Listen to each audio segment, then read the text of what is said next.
All right, so I got a couple of updates first that I want to do when it comes to the overall market. Then from there, we'll talk about the market, we'll talk about the TA, etc. But I first have a couple of things that I do want to cover. All right, so at the end of the day, most stocks look like this today. Most stocks look like this. We're green by almost, well, it did hit 424, which is really critical. We talked about the order block on Tuesday, that it could do two things. We can either come back down or we can have positive news that will bring us back up. So that's exactly what happened. We had positive news that brought us back up. So technology, these different sectors that we have as part of the stock market, they're definitely up. Healthcare is a bit down with the whole monkeypox and COVID still going on. But for the most part, the stock market is right now bullish. Key takeaway that I want everybody to take into account is that the rate of inflation in the last 12 months ended in July, retreating to 8.5% from a 41-year high of 9.1% in June, right? So it may not seem like a lot, but us going from 9.1 to 8.5%, it provides people a positive outlook when it comes to the market. And for that reason, stocks were gapping up 10, 15 different points overnight, right? So, but 8.5%, as Aaron just mentioned, is still high, right? The Federal Reserve, their target is for us to get back below 2%. I think we still have a long way to go before we reach that number. 8.5% is still really high. The thing about the stock market is that the stock market, it reacts when it comes to expectations, right? So because the expectation was positive, that's the reason why we had that big rally when it comes to the stock market. So again, 8.5% is where July's inflation number, where we retreated to from a 9.1% inflation rate in the month of June. Energy prices are falling to 4.6%, or they did fall to 4.6% in July, with gasoline prices down to 7.7%. And again, I'm really glad that this is happening, because even in California, when I was out in California, in Oakland, there were some places where gas was $6 per gallon, which is crazy. So right now we are seeing an average of $4 per gallon when it comes to gasoline. So thank the Lord, the prices are coming down. 8 point, very, very high. The reason why this is dangerous for consumers is because people see this drop from 9.1%, say 8.1%, 8.5%. That is going to trigger people to continue buying, right? Because people are seeing green in the stock market, because we see a big drop or a small drop when it comes to the inflation numbers, people would want to buy more, right? They think that we're no longer in a recession. We're finally bullish. We found the bottom. We found the peak when it comes to inflation. So we definitely got to be careful, and we still have to be militant towards our goals when it comes to saving, when it comes to budgeting, when it comes to having a plan, when it comes to your finances. Falling inflation could shape consumer confidence very quickly, and I definitely agree with this. At the end of the day, this does boost the confidence of consumers. They're probably going to start spending more because they believe that the economy is going to get better going forward. I do not want you to fall for this trap, even if the economy gets better, right? Who cares? But I want you to still live below your means. If you don't have to eat out, don't eat out, cook at home.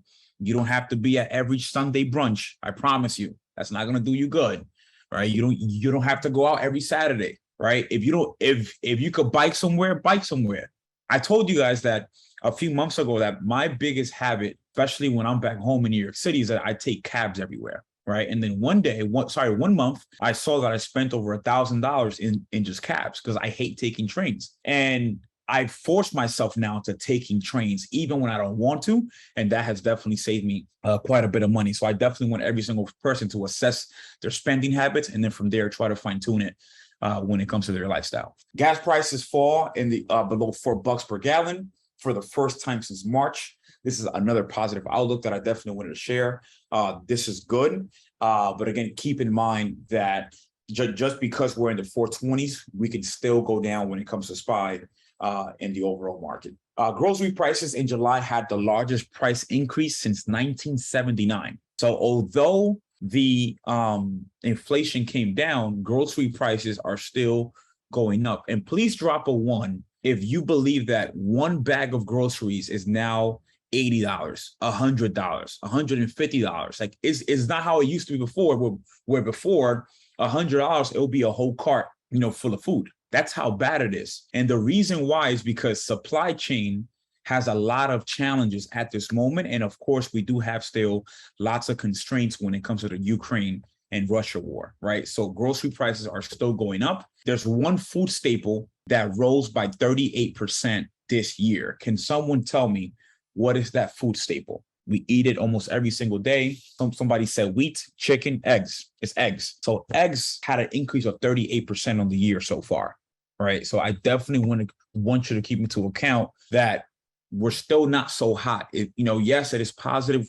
We definitely have a lot of bullish sentiment, but I still want you to be careful when it comes to your spending, right? Supply chain disruptions continue to impact food prices. There's lots of different challenges that were going on right now when it comes to supply chain. I truly hope that, or I do pray that the food prices do come down and that the overall market starts to find a support, and we definitely could continue to go back up when it comes to inflation, but we definitely have lots of challenges when it comes to this. At the end of the day, when it comes to the big picture, I want you to understand that, the headline of inflation cooling down is definitely welcoming, one, to the consumers, also to the Federal Reserve, but we need more data, right? We need to focus more on the core prices, and the Federal Reserve, they want to see more months like this going forward. So if let's say August, we have a 7% inflation rate, and then September, we maybe have a 6.7, then October, we have a 5%, that's when people should definitely feel a bit more confident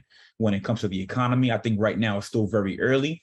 Yes, it is positive, but we definitely need more data. We need more data. We need more argument. We need more evidence for us to be able to have a positive economy. So a compelling evidence is right now what we're focusing on, but it's still very early for us to dictate what's going to happen.